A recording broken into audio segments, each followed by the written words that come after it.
What if we wanted to add some organization to a list? For that, we can use bullet points or numbers. In this lesson, we'll go over some more advanced techniques.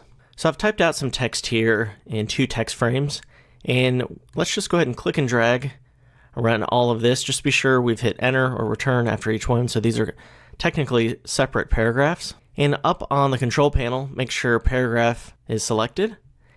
And to add some basic bullet points, we can just click this right here. But it's a little bit too close to that edge there, so we can customize it. And we can even customize the symbol there for the bullet points. So let's select the text and then hold down Alt on the PC or Option on the Mac. And then let's click this again, bulleted list. And that brings up the bullets and numbering dialog box. We can also access that up here if we click the top right hand corner and just go to bullets and numbering. There are a couple more available characters, like this one is pretty good.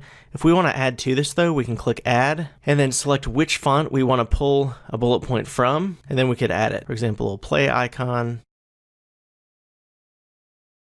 outlined play icon, a square, another diamond, and so on. So I'll click OK, and we just added those 4. I'm actually going to use this one though, and there are a couple more options here. We're going to go over character and paragraph styles in a bit, so we don't have any character styles created just yet, but if we did, we could apply it here. We can also change the indent, so if I increase this, it will increase the spacing from the left-hand side of the text frame, and you can, of course, type in something else. Let's just say I type in 2P for pica and then tab.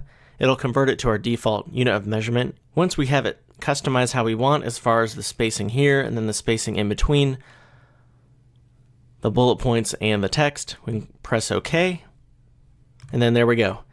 Now besides this unordered list, we can also do an ordered list. So if we just click that, it will apply the numbers to it, and if we add, for example, a new paragraph here and add something else, it will go ahead and update the numbers for us.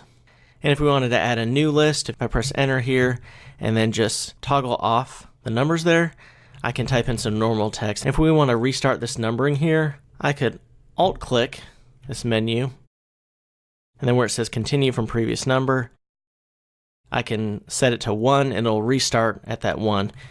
And a shortcut is we can also right click over it and we can go to restart numbering.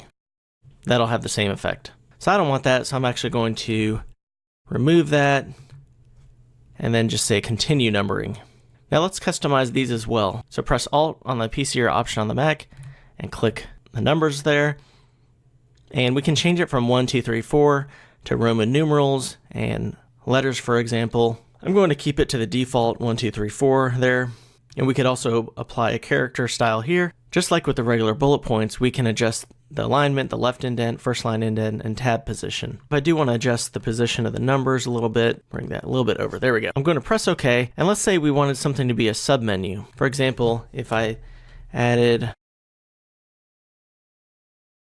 and then I wanted these 3 items here to be a submenu of that, well, I'm going to select all those and hold on Alt or Option and click that again. And then under level here, let's make that 2. And we also need to indent that in a little bit more. So for the number, the left indent, I'm going to increase that. So this is 1, 2, 3, then 1, 2, 3, 4, 4, 5. What if we wanted this to be a separate character? Well, we can just change it right here. So pretty standard formatting would be ABCD if we're using 1, 2, 3 for that format. And then we could also make this 3A, 3B, 3C, 3D with this coding here.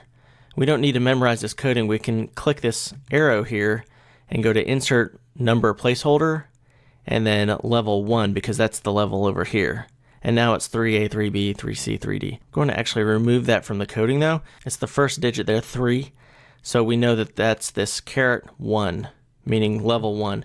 So if I delete that manually, and then it'll just have the regular lowercase letters. So I'm going to press OK, and then there we go. We could also convert this to editable numbers, so if I click on it, I could actually manually change it. The problem is it won't be updated then.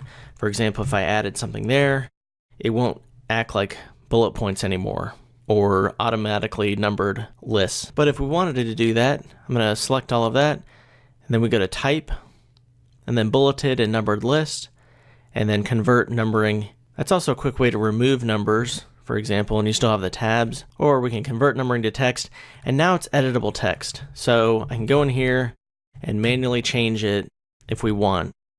Now the problem though, of course, is if I click down, it won't add another one there. It doesn't have that automated effect anymore, but it's more editable manually by clicking and dragging over it. So that's how we add bulleted and numbered lists.